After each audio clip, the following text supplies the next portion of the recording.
Bago nga tayo magsimula ay nais ko lamang ipromote ang aking YouTube channel membership. Kung inyo nga makikita ang join, maaari nyo nga yang pindutin at makakapasok na nga kayo sa aking membership at meron nga yang 3 level. At una na nga sa level 1 ang loyal subscribers at ang level 2 amazing subscribers at ang level 3 ang fantastic subscribers. At once na nagpa-member kayo dyan ay automatic na number 1 kayo shout out kapag nag-upload ako ng mga bagong video at marami pang iba. At isang malaking shout out kay Sir Small Collabs sa pagsuporta sa aking maliit na channel. Tuloy-tuloy nga lang ang practice ng Gilas Pilipinas sa Inspire Sports Academy sa Calamba, Laguna. Paghahanda nga ito sa kanilang unang laban sa February 22 kontra sa Hong Kong. At ang kanilang practice dito sa Calamba, Laguna ay tatagal lamang ng 3 araw. Tapos yung pinakahuli nga nilang practice ay mangyayari sa Mayfield Sports Arena kung saan libre nga mapapanood ng mga Gilas fans ang pinakahuling practice ng Gilas Pilipinas at gaganapin nga yan sa ganap na 6 PM ng gabi. Kaya naman sa mga Gilas fans ay pumunta na kayo sa Phil Sports Arena upang makita natin ang mga Gilas players bago nga sila pumunta sa Hong Kong. At dito nga ay makikita natin na talaga namang seryoso na ang Gilas Pilipinas sa kanilang ginagawang drill at gayon na rin sa scrimmages. At talaga namang sinasanay nila ang kanilang mga shooting.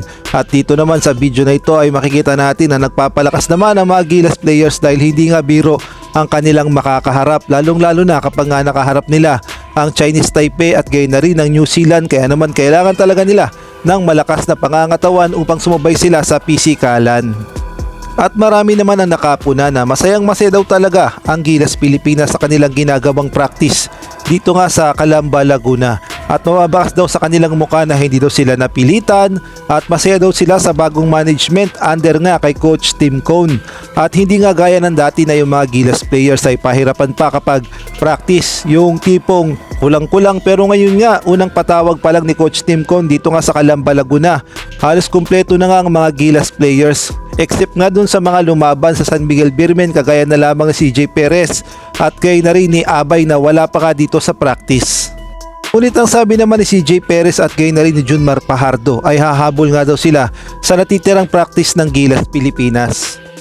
At sa mga nagtatanong naman kung saan ba mapapanood ng live ang laban ng Gilas Pilipinas kontra nga sa Hong Kong at gayon na rin dito nga sa Chinese Taipei, ang sagot nga dyan ay maaari kayong mag-download ng Smart Live Stream o kaya naman mag-tune in kayo sa mga Facebook Live at pwede rin kayong manood sa One Sport at gayon na rin sa One Sports Plus at pwede rin kayong mag-tune in sa RPTV.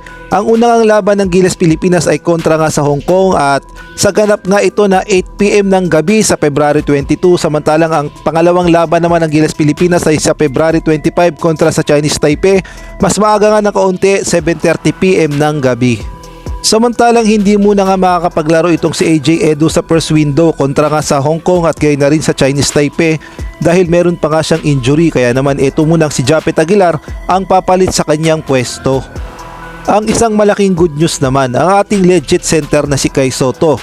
Matapos nga ma-injury ang kanyang likod, ito nga nagbabalik na malakas at talaga namang masigla sa paglalaro dito sa Gilas Pilipinas at mukhang hindi nga siya napipilitan at talaga namang gusto niyang maglaro para sa Gilas dahil alam naman natin na gustong-gusto ni Kai Sotto ang under new management ni Coach Tim Cone. At dito nga sa video na ito makikita natin na talaga namang lumakas na ng todo itong si Kai Sotto at lalo nyo pang pinapalakas sa kanyang pangangatawan. Dito nga naglilifting itong si Kai Sotto habang pinapanood siya ni Coach Tim Cone at gayon na rin ang kanyang trainer. Pinapalakas nga ang pangangatawan ni Kai Sotto dahil alam naman natin na magkakaroon nga ng matinding pisikalan kapag nakaharap ang Chinese Taipei at gayon na rin ng New Zealand, kaya naman kailangan talagang palakasin ng todo ang pangangatawan ni Kai Sotto at upang tumibay din ang kanyang likod at upang maihanda din si Kai Sotto sa paparating naman na Olympic qualifiers. At ito pa nga yung isang malaking good news dahil lalo ngang nagbo-boost ang kumpiyansa ni Kai Sotto sa paglalaro ng basketball. Nung nakaharap nga nila yung Chiba Jets, ito nga si Kai Sotto ay nag-double-double. Si Kai Sotto nga ay kumamada ng 26 points, 11 rebounds sa loob lamang ng 27 minutes. Talaga nga namang naghalimaw si Kai Sotto nung nakaharap nila ang Chiba Jets. Kaya naman sa magiging laban ng Gilas Pilipinas kontra sa Hong Kong at gayon na rin sa Chinese Taipei, expected na natin ng mas agresibo at mas malakas na Kai Sotto dahil alam din natin na pinaghahandaan din ni Kai Sotto ang kanyang muling pagpasok sa NBA. At sa ibang balita naman, ang ating mga Gilas players ay mukhang kino-question pa ang pagiging Pilipino. Kagaya na lamang itong si CJ Perez at gaya na rin itong si AJ Edu at si Jamie Malonzo at eto nga rin si Chris Newsome at gaya na rin ang ating naturalized player na si Justin Brownlee, kahit nga itong si Chris Ross at ang ating kababayan na si Jordan Clarkson at idagdag mo pa ang ating second naturalized player na si Angelo Kwame. Ayon kasi sa article na aking nabasa o sa report na aking nabasa, kino-question nga dito yung mga Gilas players. Ang sabi nga dito, wala naman daw Asian sa mga Gilas Pilipinas players at nasakop na raw tayo ng NATO expansion dahil yung mga players daw ng Gilas ay African Americans o kaya naman African Americans. At ang sabi niya pa nga, wala naman daw masama kung magkaroon ng isa o dalawang naturalized player. Ngunit ang Gilas Pilipinas daw, halos lahat daw ng players ay US citizens o kumbaga pinapalabas niya na lahat ay naturalized player na lang.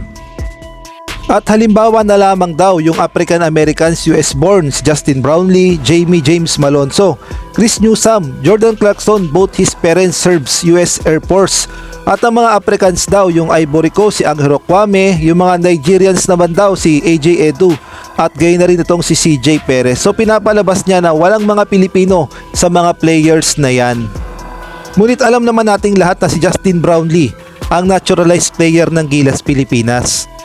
Samantalang yung ilang mga Gilas players ay yung mga PhilAm o yung mga Black Americans at gay na rin mga Black Africans at kung meron man Ivory Coast sa ating mga Gilas players. Ang importante naman yung kanilang mga ina ay Pilipina, kaya naman walang kaso at walang sabit nga ang mga players natin sa Gilas Pilipinas at eligible nga maglaro sa FIBA. At sa iba pang balita, marami kasi ang nagtatanong kung bakit daw hindi napasama itong si Justin Baltasar sa kinuwang Gilas 12 ni Coach Tim Cone na gagamitin sa FIBA Asia Cup qualifiers at gayon na rin sa Olympic qualifiers dahil maaasahan naman daw itong si Justin Baltasar dahil wingman na nga, center pa tapos meron pa ngang tira sa labas at pwede pa ngang gamitin sa opensa at depensa. Well, ang sagot nga dyan ay kung atin niyang babalikan ay nagkaroon nga kasi ng issue noon si Coach Tim Cone dito nga kay Justin Baltasar. Sinabi kasi noon ni Coach Tim Cone na hindi naman daw kasi nagpaparamdam si Justin Baltasar na maglaro para sa Gilas Pilipinas sa FIBA World Cup. At ang sagot naman ni Justin Baltasar ay hindi naman daw kasi siya in-invite ng SBP upang maglaro sa Gilas Pilipinas, kaya naman medyo nagka-conflict nga si Coach Tim Cone at gayon na rin itong si Justin Baltasar. Kaya naman wag na tayo mag-expect na meron pang Justin Baltasar na maglalaro sa Gilas Pilipinas in 4 years. At kahit di naman itong si Jordan Heading ay hindi rin pinatawag ni Coach Tim Cone, sayang nga daw at shooter pa naman daw ito. At ito pa nga yung isa, bakit daw si Renz Abando ay hindi rin isinama ni Coach Tim Cone sa pool ng Gilas Pilipinas? Well, unang-una na nga si Renz Abando ay nagpapagaling pa sa kanyang injury at mukhang hindi pa siya basta-basta makakapaglaro ng talaga namang todong-todo dahil iniingatan niya ang kanyang likod. Pero malay natin kapag nakarecover na nga itong si Renz Abando ay baka ipatawag din ito ni Coach Tim Cone. Malay natin sa Olympic qualifiers ay makapaglaro itong sila kay Renz Abando dahil alam naman natin ang isang kalidad ng Renz Abando. Shot blocker, malakas sa opensa, depensa, aggressive at kayo na rin nagbibigay ng enerhiya sa mga Gilas players. Kaya naman napaka-importante talaga na merong Renz Abando sa Gilas Pilipinas. Kaya abang-abang na lang tayo kung kailan makakapaglaro si Renz Abando sa Gilas Pilipinas.